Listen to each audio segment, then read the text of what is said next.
not just for Alfie and Zach, who have been persecuted really by the state. But I think it's an issue for all of us, because I think that one of the reasons why Alfie and Zach have been persecuted in this way is because whilst the fires that were lit up outside the Millbank, if you like, in autumn 2010 have long gone out, I think the inspiration that the students gave to many people up and down the country, also angry at the attacks on education and what the Tories are doing to our public services, that inspiration remains. And I think they want to quash that inspiration. They want to replace it with a fear that if you protest in that way, if you organise, if you strike, that you will meet the same fate. And therefore, I think that ensuring that people like Alfie and Zach win their cases is part of showing that we are going to continue to resist those attacks on our education, on our public services, on welfare, on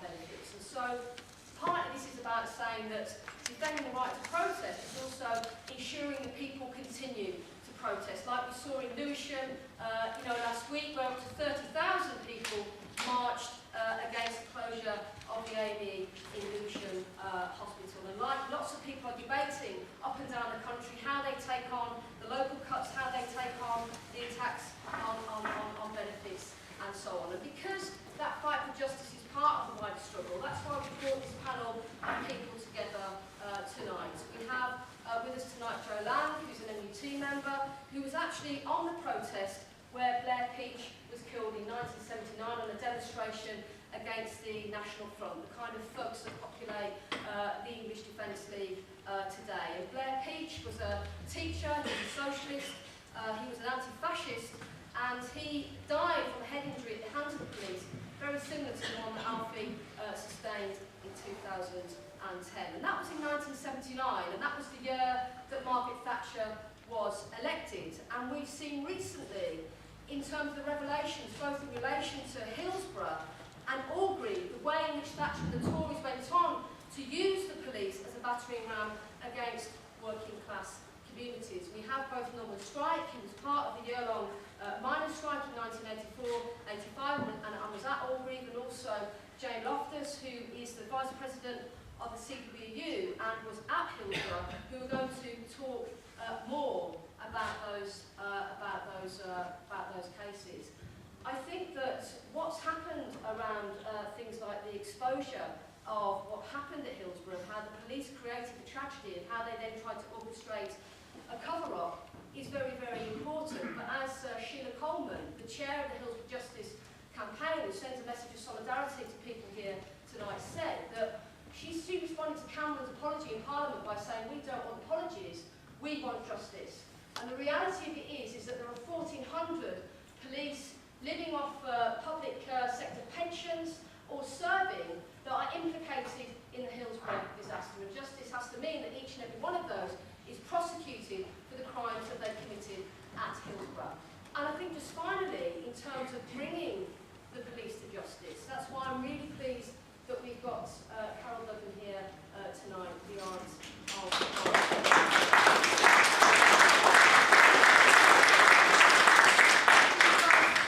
18 months after the police executed Mark, shot Mark down in cold blood on the streets of Tottenham, not a single officer has been disciplined, never mind prosecuted, and indeed the police refused even to give witness evidence to the IPCC. And this is the reality, the scandal of deaths in police custody, which runs to over 1,400 since 1990, the equivalent of one person a week, someone's brother or father, nephew, dying at the hands of the police, and not a single officer prosecuted. And that injustice is what lay behind the riots that exploded on the streets in August and September following Mark's killing at the hands of the police. And one of the things we have to make sure we do is to organise that anger in every workplace, in every college and community, to demand justice for Mark, for each and every individual that has died at the hands of the police, but also to show that we will stand together against police violence, against attempts to divide us, whether it's in the back of police vans, on the streets, on protests, or on the picket line. So those are the themes of tonight's meeting. It's a about building solidarity between different campaigns fighting for justice.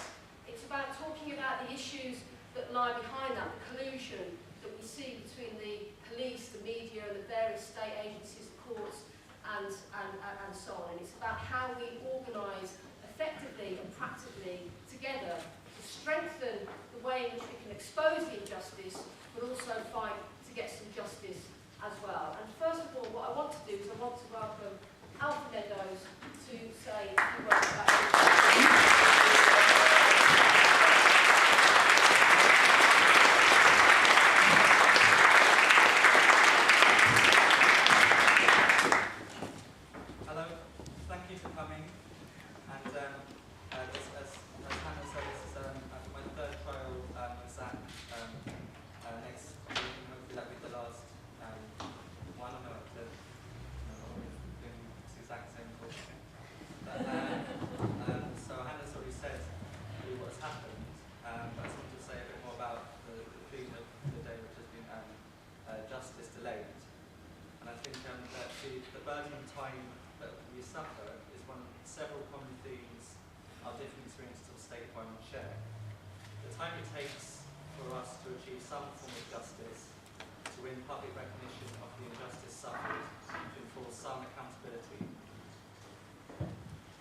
Some change is another mode of the initial violence we suffer, perpetuated by the other state institutions alongside the police, whether it's the CPS, the courts, prisons, mental health institutions, detention centres, IPCC, and so on. But whereas I've been waiting for over 2 years just for the criminal trials process to come to an end, others here have been waiting much longer, as you know. A lot of families waited over 20 years and are still waiting for justice. Minor families and communities waited 30 years and are still waiting. Families of people who've lost people in police custody have waited 5, 10, 15, 20, 40 years since the last police officer was convicted of manslaughter or murder in 1969. But these people have not just been waiting, they've not been passively suffering this injustice and this violence. They've been struggling, been determined, unyielding, courageous, resilient, speaking the truth even when no one wants to hear. And these resources of strength, resilience and solidarity are what we need to draw on now and what inspire us to continue fighting the struggles that need to be fought, not just in the past, in the present, but ones in the future too. This resilience gives strength to us all. So I think that this experience of time that we share constitutes for us a common history of repression and resistance. It's so important to connect all of these different experiences that it's, I think it's so important that we're linking up this history of state racism in the 60s, 70s, and how it continues today. The police violence against people fighting back against racism, against industrial struggle, against working class struggle in the 70s and 80s, to this day still. And partly it's a question of the knowledge and experience from these. The senior commander who was policing the student protests and who has given evidence in my trial twice now, he first became an officer. His first experience, he said, was policing the uprisings in the early 80s. Then he was on the miners' strike, policing that. He's policed police custodies, police protests, police anti-capitalist protests in the late 90s, and on. And his history, the kind of violence we're suffering today on protests, the tactics and strategies that the police are using against us when we struggle, the way we're harassed, and people are harassed daily, and the kind of stop and search and violence that people face, goes back to the development of this kind of paramilitary policing in the 70s around Northern Ireland, around working class communities in this country then. So I think it's so important not just for the knowledge and experience, but also for recognising that, as I've said, the strength and resilience of people who have fought back, that it's not just a history of repression and violence, but it's also a history of resistance. As well as that, we see the same mechanisms of violence, of state violence, and also the same process of criminalisation that goes alongside it. In every case, violence against black communities, against struggling workers, against working class solidarity has always needed as a means of legitimising this violence, a process of criminalising people. This function has been performed by the courts, by the state, and obviously by the media. I think it's still that same triangle of entrenched, privileged, gross power that we see today with the media, police, and politicians put up together.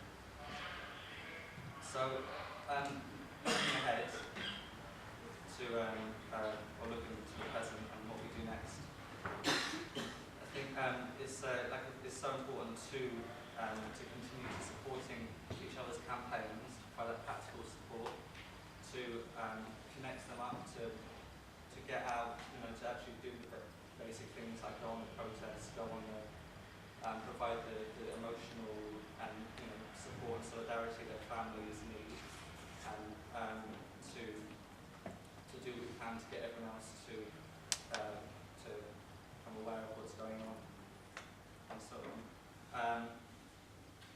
There's also that's the question of these fights that are taking years, decades, and are now people are beginning to make real victories as a result of the struggle and determination. We also have, at the moment, we have a full-on assault on the fabric of social life, on the attack on our rights, our basic rights to defend ourselves, to protest, to strike, resist, just to live, to move, to freedom, to walk around our community, to move. And it's the same violence that's happening now as we saw in the 70s and 80s. They're still killing, they're still repressing. It's still happening, and the reason why they can't admit or recognise, or it's so difficult for them to do that, to recognise the violence of Hillsborough, of Orgreave, of deaths in police custody, is because it is the same violence now, it's the same state power, it's the same repression, it's the same injustice. So we need to continue to fight together. We need to, solidarity is so important. We need to take the opportunity, the amazing light of people like the Hillsborough campaign, like the Big family, everyone struggling against injustice have made real significant victories at the moment, and we need to make sure